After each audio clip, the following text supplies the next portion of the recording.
Hanggang sa tinanggal ng babae ang larawan ng kasal sa dingding. At lumitaw ang maraming espesyal na medalya. Saka lang niya nalaman na ang asawa niya na akala niya'y walang silbi. Nagtatago siya ng isang kakilakilabot na sikreto. Pala si Luke Tan ay isa sa mga nangungunang siyentipiko ng China. Kaya niyang magdisenyo ng ikasyam na henerasyon ng fighter jet. Puno ng susi ng mamahaling kotse ang aparador.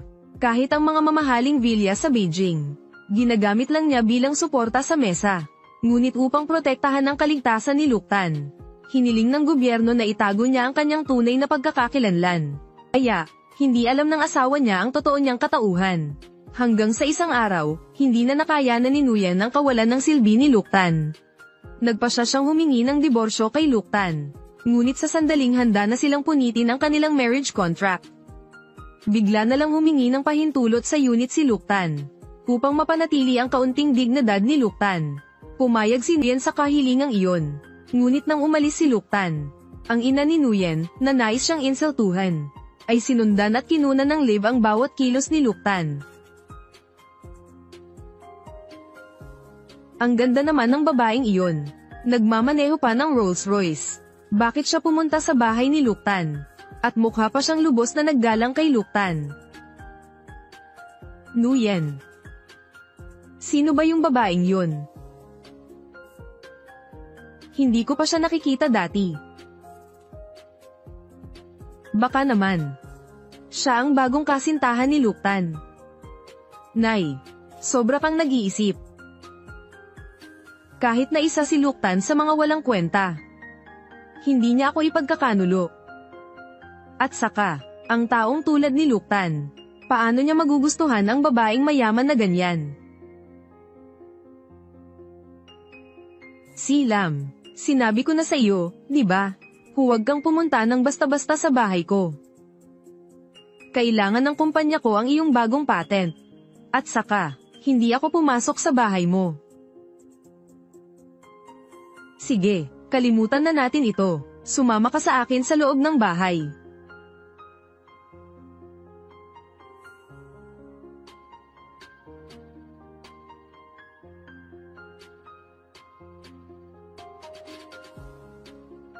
Luke Tan. Ito ba ang dragonfish mo? Ang galing mong mag-alaga, ang ganda ng isda. May ibang nagbigay nito sa akin.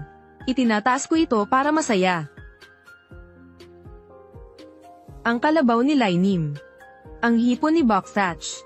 Ang kabayo ni Tuhong. Tigre ni Dai Tien. Luke Tan. Gaano ba talaga siya kay Aman? Ale Lam. Uminom ka muna ng tsaa. Maghintay ka sandali. Hahanapin ko ang disenyo. Ito. Ang porselanang tasa mula sa dinastiyang Le. Luke Tan. Nagpulong na kami. Nagpasya kaming bilhin ang iyong bagong patent sa halagang $1 bilyong at 3% na pagmamayari sa Lam Corporation. Ano sa palagay mo? Huwag na lang yung pagmamayari. Ngayon ako ang pangalawang pinakamalaking shareholder ng Lam Group.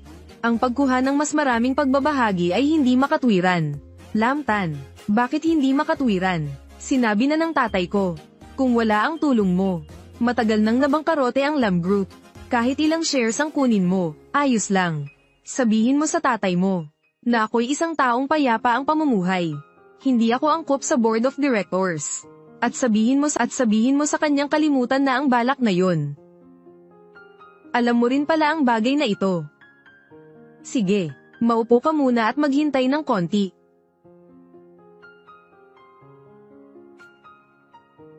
Tama ka. Si Luke Tan ay isang walang kwentang tao. Wala nang ibang sasabihin. Ang sira-sirang kotse niya pa lang. Sinong babae ang magkakagusto sa kanya? Noon, araw-araw hinahatid sundo ni Luke Tan si Nguyen sa trabaho. Ngayon, nandidiri na ako. Tia Fang, huwag kang mag-alala. Sa mga susunod na araw, ako na ang bahala sa paghatid sundo kay Nguyen sa trabaho. Tingnan ninyo.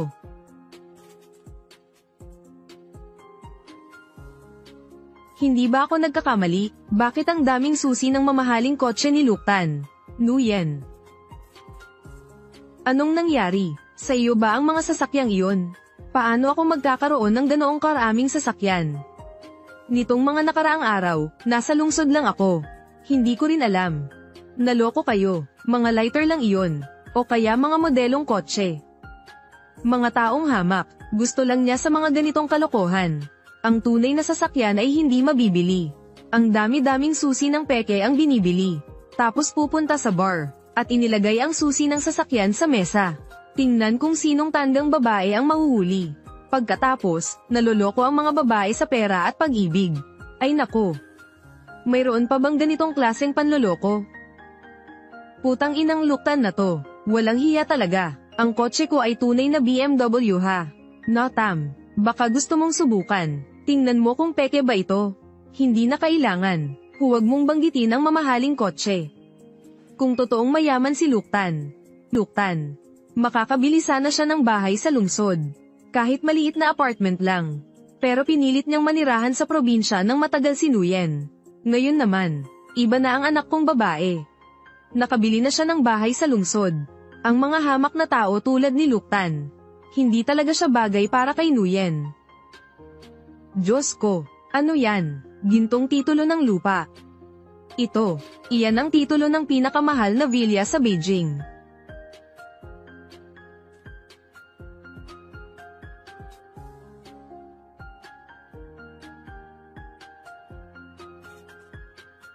Luktan, ang dami mong mansion sa Beijing.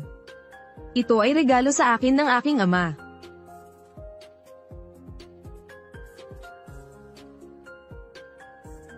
Bakit kaya hindi pantay ang mesa na ito?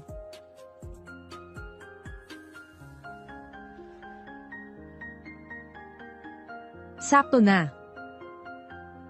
Diyos ko, ginamit ni Luktan ang titulo ng mansion sa Beijing. Para pantayan ng mesa. Paano nangyari yun? Saan kaya nakuha ni Luktan ang napakaraming titulo ng lupa? Ang isang villa ay nagkakahalaga din ng 10-10 milyon. Marami si Luktan na mga bahay sa subdivision. Hindi bababa sa 10 bilyon. Tama, 10 bilyon. Baka naman isa si Luktan sa mga lihim na bilyonaryo. May kilala ka bang bilyonaryong nakatira sa probinsya? Tama nga. Gaano ba kayaman si Luktan? Hindi ko ba alam? Napansin ko, gumagawa rin pala si Luktan ng pekeng dokumento. Nuyen. Tama lang ang paghihiwalay mo kay Luktan. Kung gagawa siya ng ilegal, maaari kanyang madamay sa problema. Kung ikaw ay isang tao, dapat tayong gumawa ng mabuti. Tulad ko halimbawa. Ilang dekada akong nagsumikap sa trabaho. Kakabili ko lang ng kondo. 160 square meters ang laki. Ay nako, kahit hindi kasing ganda ng isang mansion. Mas maliit lang ang bahay ko. Pero kahit papaano, may pera ako para makabili ng bahay. Hindi ako nag-aalala na gumawa ng ilegal na bagay. Hindi ko inakala. Nagagawin ito ni Luktan. Yenho, tulad ngayon, hindi natin pinanood ang camera. Bobo ka pa rin. Akala mo, si Luktan ay totoong tao. Pero, para sa akin, hindi ganoon ang bayaw mo. Bayaw mo pa ang tawag mo sa kanya. Sino bang bayaw mo? Dapat mag-ingat ka sa mga sinasabi mo. Ikaw ay isang estudyante. Ano ba ang alam mo? Notam, ayaw ko ring maniwala. Pero malinaw ang katotohanan sa harap ko.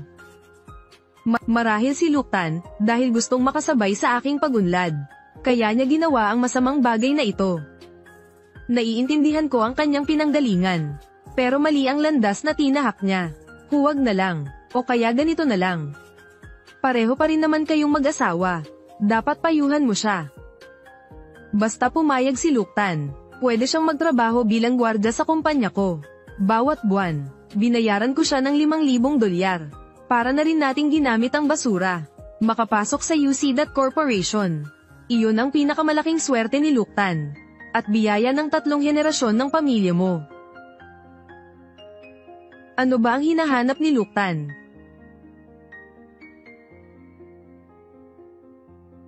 Ayan pala, narito. Sa wakas, natagpuan ko rin. Luktan, okay ka lang ba?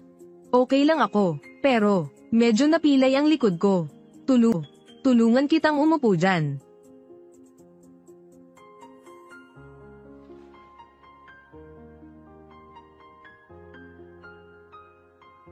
Subukan mong tingnan. Luktan, kinakatawan ko ang aking ama. Salamat sa iyong buong pusong tulong.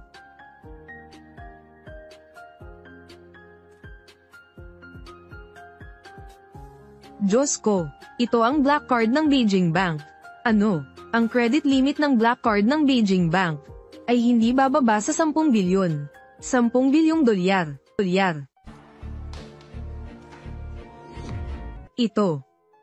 Black card ng Bank of Beijing. Ano, ang limit ng black card ng Bank of Beijing ay dapat at least 1 bilyon pataas. 1 bilyong dolyar. Nguyen. Anong black card yan? Totoo ba yan? Nabalitaan ko na naglabas ang Bank of Beijing ng mga black card para sa kanilang mga VIP customer. Ngunit ang bank card ni Luktan. Anong black card? Nakita kong ito ay isang massage card. Massage card. Dito sa card na to, malinaw na nakasulat, Bank of Beijing. Tita, hindi mo ba alam? Ngayon maraming mga hindi regular na massage center. Para tulungan ang mga customer na magtago, gumawa sila ng peking massage card, na mukhang katulad ng bank card, o kaya credit card, para lang makalusot ang lalaki sa asawa niya sa bahay. Kaya itong magandang babae na to, siya pala yung nagmamassage sa bahay. Tama, babaeng masahe, pero parang hindi naman. Saang massage center naman kaya may ganitong kagandang empleyado? Dapat ko tong subukan. Bakit may Rolls Royce ang mga masahista? Hindi tama yan. Kahit pa massage center yan. Kung gusto nilang protektahan ang impormasyon ng kliyente, dapat palitan din nila ang massage card at gawing ordinaryong bank card para mas sikreto. Bakit nila gagawing black card? Pero si Luktan ay napakagalang na tao.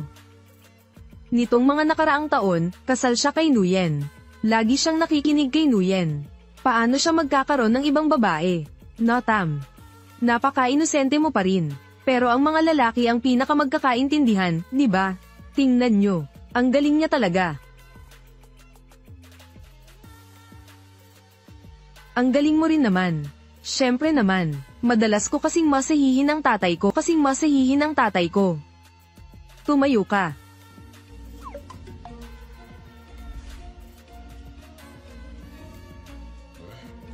Mas gaman nga.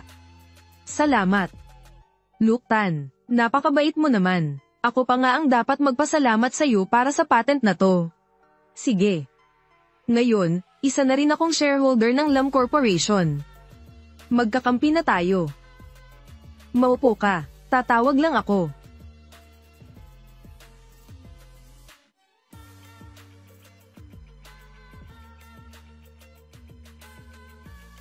Mr. Vuong. Mayroon akong dapat iulat sa organisasyon. Magdidiborsyo na ako. Magdidiborsyo na si Luktan. Sa wakas, nagkaroon na ako ng pagkakataon. Gusto kang diborsyuhin ni Nguyen. Yung kasunduan sa pagiging kumpidensyal na pinirmahan mo sa bansa. Magtatapos ang bisa ng kasunduan mamayang 2:00 ng hapon. Kung alam yan ni Nguyen, hindi kanya sana hihiwalayan. Sayang naman. Walang dapat ikasayang. Sa ganitong paraan lang, kung makikita ang tunay nilang kulay. Luktan, hinayaan kitang maging bayaning walang pangalan sa loob ng maraming taon. Napakasama ng loob ko para sa iyo. Wala yan. Para sa bayan, kaunting pagtitiis lang to. Huwag kang malungkot dahil dito.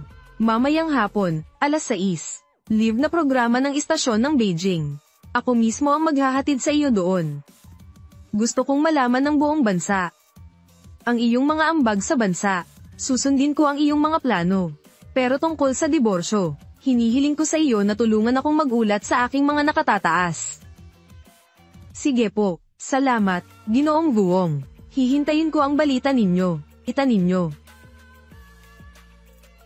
Luktan. Magdidiborsyo ka na ba? Talaga, yung diborsyo ko. Bakit parang masaya ka? Hindi ako masaya. Kasi binigyan mo ako ng bagong disenyo. Kaya ako masaya. Naiintindihan ko na. Siguro ang babaeng ito ang kasosyo ni Luktan. Ang hawak niya. Iyon ang plano ni Luktan.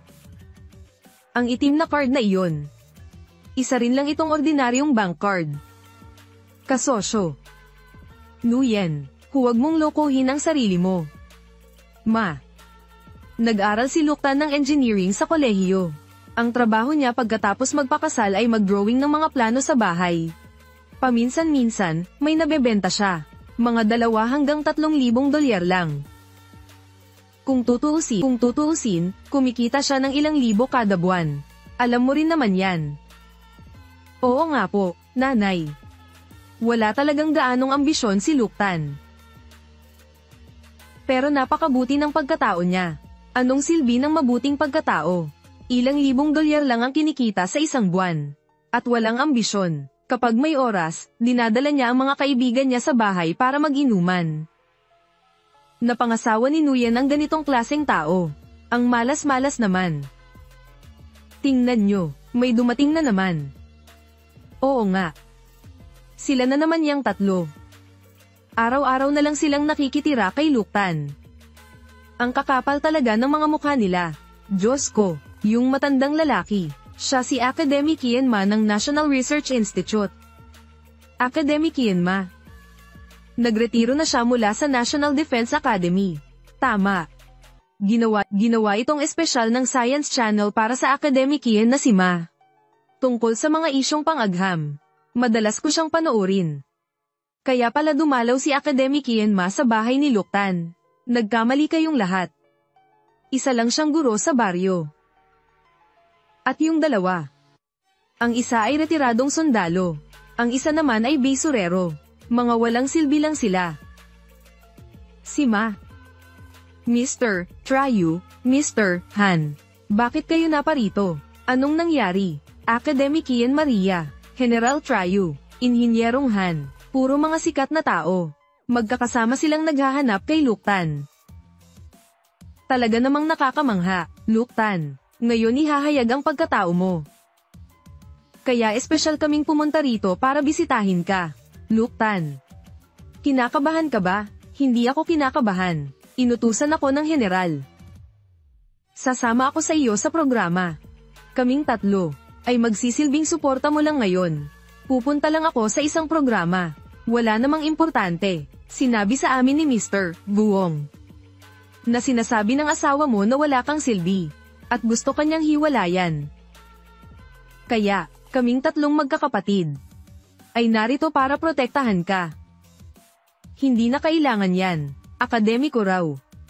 Tingnan mo nga yang matandang yan. Gulanit na damit. At yang sapatos niyang tela. Bakit ang gasgasan manamit ng isang akademiko? Nakita mo ba ng malinaw? Kamukha nga talaga, pero ang pananamit ay hindi masyadong kapanipaniwala, yung matandang yun. Tiyak na hindi siya si Academic Ian Maria. Ngolong. Totoo ba yan? Siyempre. Nakipagtrabaho ako kay Academic Ian Maria. Nasa akin ang contact information niya. Kung hindi kayo naniniwala, tatawagan ko si Academic Ian Ma ngayon mismo. Diyos ko, ang galing talaga ni Ngolong. Nakakakilala siya ng mga sikat na tao. Bilisan mo tawagan mo si Academic Ian Maria. Para kumpirmahin ang totoo. Sige, tatawagan ko. Pero sobrang abala ni Academic Ian Maria. Hindi ko alam kung sasagutin niya. Ay, baliwala. Subukan mong tawagan, tingnan natin.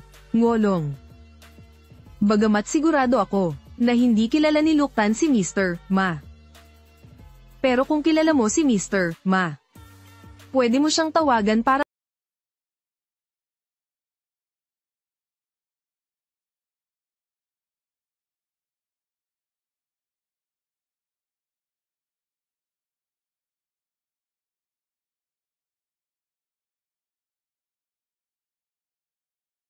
mga tao.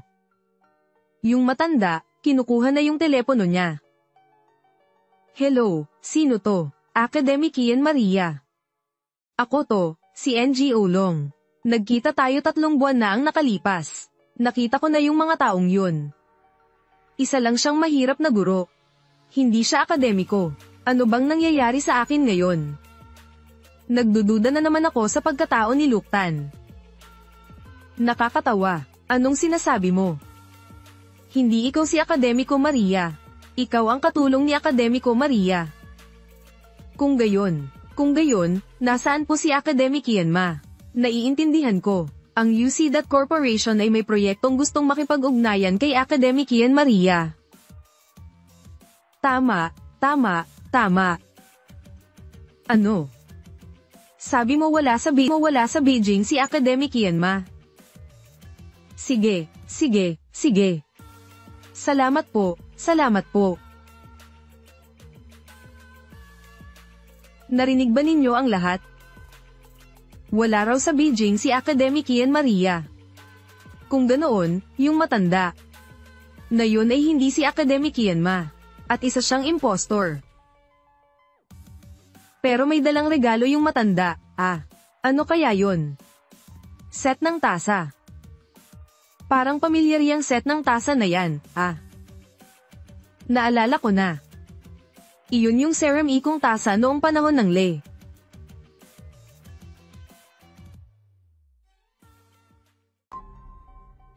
Diyos ko.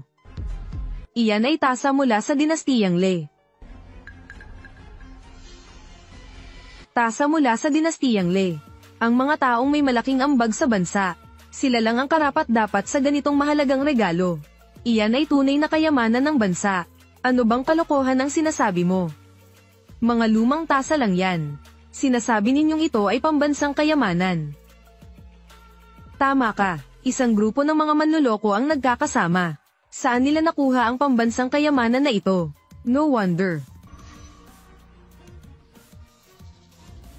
Ate Nguyen, noong kolehiyo, nag-aral ka ng pagsusuri ng porselana. Tingnan mo itong mabuti. Tingnan mo kung totoo o peke. Hindi na kailangang tignan kung totoo ang tasa ng porselanang ito. Ako, si Ngolong, mula ngayon ay magpapalit ng pangalan sa isang uod.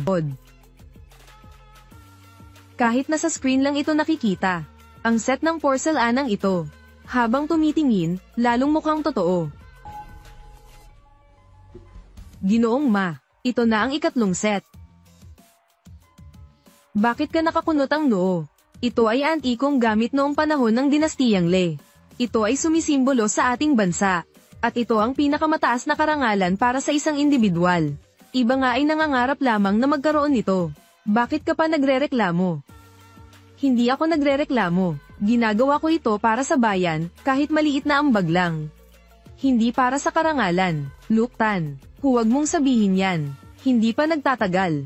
Ginamit ng Research Institute ang teknolohiya mo upang maibalik ang orihinal na anyo ng maraming sinaunang artifact. Ito ay isang pambihirang tagumpay at may malaking halaga sa arkeolohiya. Itong Le Dynasty Porcelain Cup Set ay munting handog ng aming Research Institute at pati na rin ng aming bansa. Sige, tatanggapin ko na po ito. Dapat mong tanggapin ito sa simula pa lamang.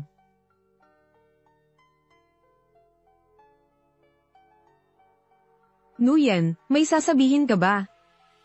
Ang mga sirang tasa na ito, baka totoong antigo ito. Peke ito.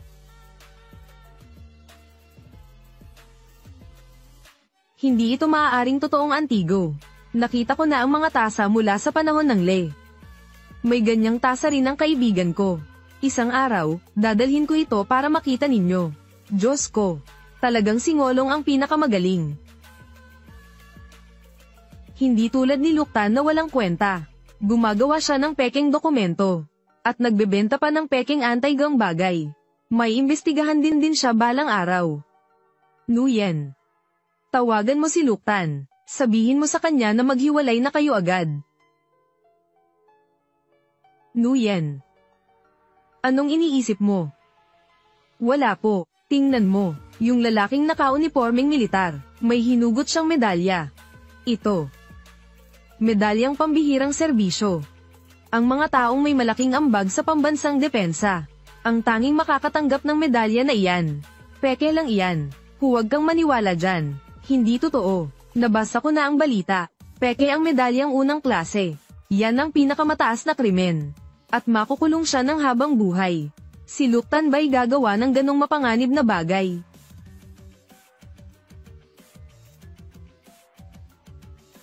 Talagang walang kwenta si Luktan. Pero hindi siya tanga.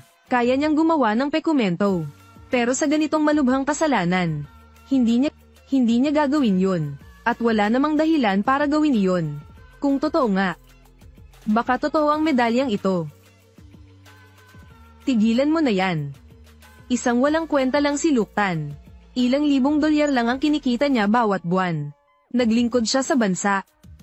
Imposibleng mangyari iyon. Ang mga scammer ngayon, para kumita ng pera. Talagang walang paraan na hindi nila gagawin. Wala na yata silang hindi kayang pekain. Nguyen, payo ko sa iyo. Maghiwalay ka na agad kay Luktan. Para maiwasan ang mga problema sa hinaharap. Nguyen, naririnig mo ba ako? Bilisan mo. Tawagan mo si Luktan. At sabihin mo sa kanyang maghiwalay na kayo. Hindi na pwedeng maghintay pa. Nguyen, o kaya ngayon na. Tawagan mo si Luktan para malaman ang totoo. Kung sakali, Diyos ko, ano pa ang itatanong? Sa madaling salita, alam naman natin ang sitwasyon. Pagdating ng panahon, tayo rin ay madadamay. Si Luktan ang dapat parusahan. Walang kinalaman sa atin.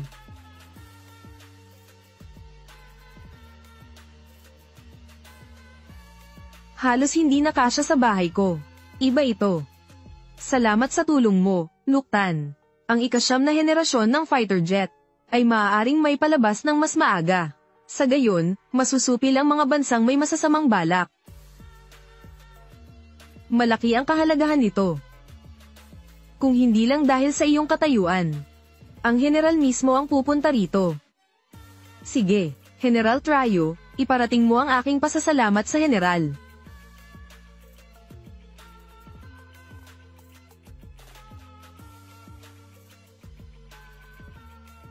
Ginoong Han, ano ang ibinigay mo sa akin? Huwag kang mag-alala, wala akong dala. At saka, kailangan ko pa ng tulong mo. Ito ay mula sa ahensya ng aerospace. Bagong pagsasaliksik lamang namin, ang rocket propulsion engine. Plano ng pagpapahusay. Gusto kong humingi ng iyo.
Natam, maglakas loob ka bang tumaya sa akin? Sige, postahan tayo. Pero, Young Master NGO, paano kung ikaw ang matalo?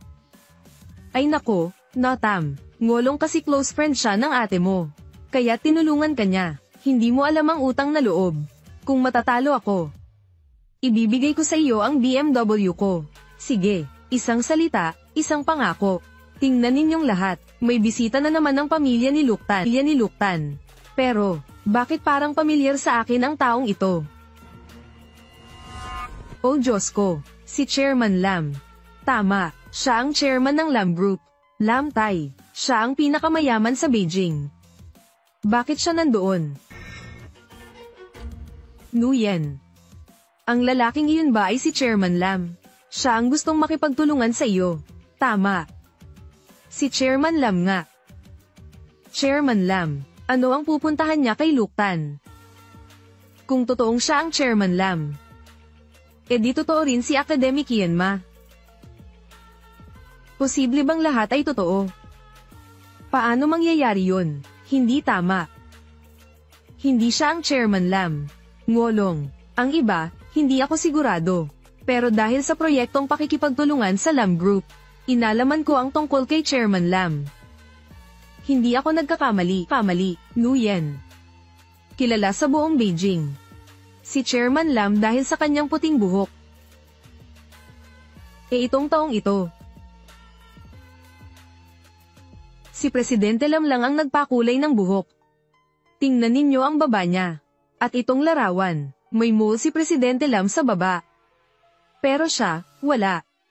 Kaya, ang lalaking iyon ay isa ring impostor. Dumating na si Presidente Lam. Luktan, kailan mo pinakulay ng itim ang buhok mo? Lahat ng ito ay dahil kay Lam Mei. Sabi niya, puno ng puting buhok ang ulo ko. Pangit. Pagkatapos, hinailan niya ako para magpakulay. Hindi lang iyon, dinala pa niya ako sa ospital. Para matanggal din ang mole ko sa baba. Tay, ginawa ko to para sa ikabubuti mo. Para mas maging bata ka ang itsura mo. At madaling makahanap ng partner. Huwag kang magsalita ng kung ano-ano. Anong mapapangasawa? Ang trabaho sa korporasyon. Abalang-abala ako sa trabaho. Wala akong oras para sa pag-ibig. Sige na, Mr. Lam. Ano ba ang gusto mo? Bakit mo ako hinanap? Isang magandang kwento. Ngayon, ang Lam Group ay opisyal nang naging isa sa top 500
naman. Ginoo, ano ang ibig mong sabihin? Gusto kong itanong. Bakit inanyayahan ni Chairman Lam si Luktan sa piging? Hindi ko ito alam. Sumusunod lang ako sa utos. Tingnan mo ang taong ito sa larawan. Si Chairman Lam ba ito? Chairman Lam, bakit siya nandoon?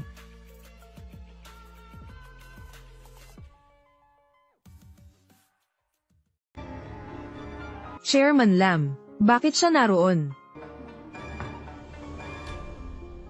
Si Chairman Lam ba talaga ang lalaking iyon?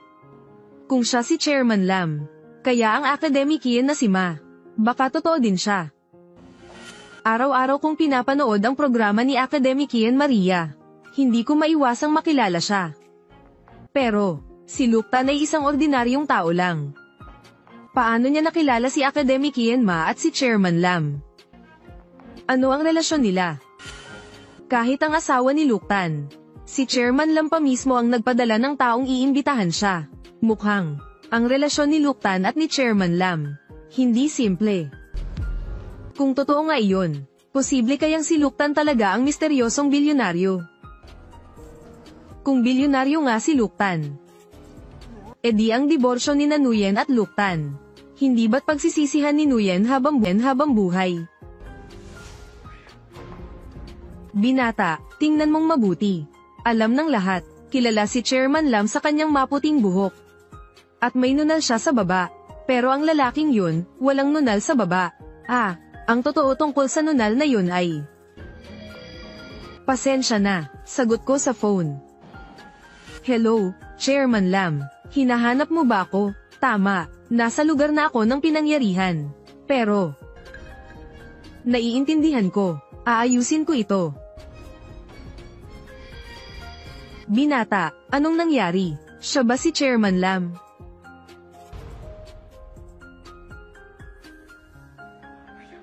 Binata, pinapakaba mo ako. Magsalita ka naman. Sa unang tingin, medyo magkamukha nga. Pero kung tititigan, ang lalaking ito, kamukha lang niya si Chairman Lam. Si Chairman Lam. Sayang, hindi siya si Chairman Lam.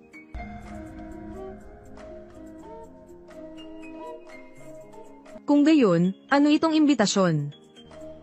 Bakit kaya inimbita ako at si Luktan ni Chairman Lam sa party? Luktan. Kakatawag ko lang kay Assistant Fang. Sabi niya, aayusin na raw niya. Mananatiling sikreto ang pagkatao mo. Salamat po, MS Lam. Naku, Diyos ko, ito na nga ba? Kasalanan ko to. Kung nagpaalam sana ako sa iyo, hindi sana nangyari itong nakakahiyang sitwasyon. Chairman Lam. Mabuti lang din ang iyong intensyon. Paano kita masisisi? Kumusta naman ang hapunan mamayang gabi? Sasama ka ba? Kailangan kong dumalo sa isang TV show mamaya. Kung kaya ko, pupunta ako. Walang hindi kakayanin. Kailan ka darating? Doon magsisimula ang party. Balak ko pa, ipakilala ka sa mga kaibigan ko. Matagal na nilang gustong masilayan. Ang galing ng taong nasa likod ng Lam Group. Ako si Luktan. Chairman Lam, huwag mo naman akong bulahin. Sa galing mong matuto at likas na talento. Kahit gaano pa kita purihin, kulang pa rin. Tama si Chairman Lam dyan. Sa likas na talino ni Luktam. Konting taon pa, sigurado akong magiging pinakamagaling ka sa buong mundo.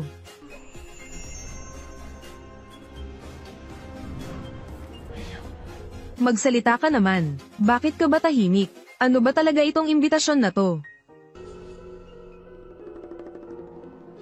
Teka muna. Gabi ng pagtitipon ng Lam Group. Sa Thaia Hotel ba gaganapin? Oo. Ayan, tama nga. Ngolong, alam mo na ba ang nangyari? Nuyen. Nakalimutan mo na ba? Kaninang umaga, ako, bilang kasosyo, iminungkahi ko sa Lam Group ang imbitasyon na iyon. Ang ibig mong sabihin ay, Ipinatawag ako ni Assistant Fang. Tama. Sa isang malaking handaan na tulad nito, kapamilya mo si Luktan, kaya normal lang na imbitahan siya. At saka, ang pangalan mo lang ang nakalagay sa imbitasyon na ito. Walang pangalan ni Luktan. Sinasabi na ang lahat. Talaga ba, Assistant Fang? Assistant Fang. Hindi ko kailangang malaman kung paano mo gagawin. Ang mahalaga, hindi mo dapat ipaalam ang pagkatao ni Luktan. Ang tungkol sa allege. Bahala ka na doon. Oo, masasabing ang ganoon. Sabi ko na nga ba, paano naman maiimbitahan ng Lam Group si Luktan? Wala siyang silbi. Naipadala na ang imbitasyon. Tapos na ang misyon ko. Palem. Teka, Assistant Fang. Ako at si Nguyen ay sabay na na-promote. At saka, ako ang nakatataas kay Nguyen. Si Nguyen ay pinadalhan ng imbitasyon. Nasaan ang akin? Anong pangalan mo? Ako si Ngolong, presidente ng sangay ng Jiangdong, ng UC That Corporation. Dati, ang Lam Corporation at UC That Corporation ay nagtulungan na, kaya pala ikaw ang manager ng That Corporation. Ganito kasi yan. Sa una, nag-imbita kami ayon sa pagkakasunod-sunod. Pero ngayon, nakita ko si Manager NGO dito. Kung gayon, ang handaan ko ngayong araw. Ikaw at sinuyan ang pupunta sa party. Opo, naiintindihan ko. Kung gayon, tiyak na pupunta kami mamayang gabi sa tamang oras. Paalam sa iyo.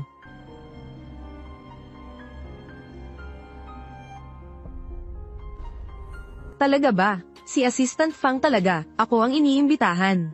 Pero bakit? Parang kakaiba ang reaksyon ni Assistant Fang.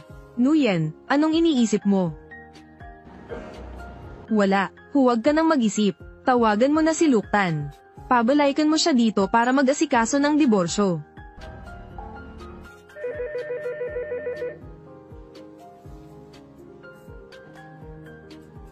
Hello. Mr. Vuong. Napakahusay. Salamat, Mr. Vuong. Naiintindihan ko. Aayusin ko to. Hindi ako magdudulot ng anumang masamang epekto.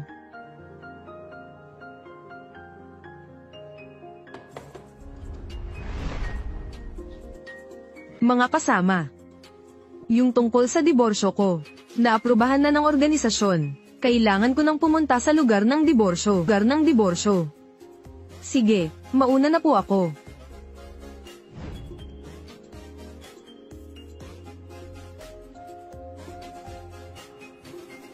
Luktan, mauuna na kami sa estasyon ng TV para hintayin ka.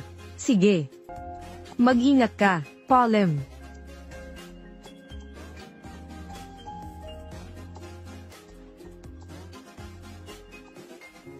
Hiwalay na si Luktan. Lam Mei, sa wakas, nagkaroon ka rin ng pagkakataon. Kailangan mong sunggaban ang pagkakataong ito. Ito na ang pagkakataon na ibinigay sa iyo. Itay, anong pinagsasabi mo? Anong pagsunggab ng pagkakataon? Sa harap ng tatay mo, huwag ka nang magpanggap. Hindi alam ng iba, pero ako, hindi ko ba alam? Dati nang may pamilya si Luktan. Pagkatapos, kailangan mong maging aktibo. Sasamantalahin ko ang pagkakataong ito. Luktan, mauna na ako. Palem.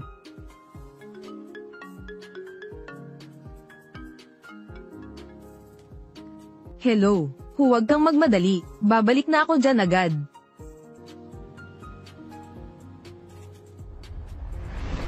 Miss Lam, Palem, mauna na ako. Luktan, gusto mo bang sumakay sa kotse ko? Ihahatid kita, hayaan na, ang bagal ng sasakyan mo.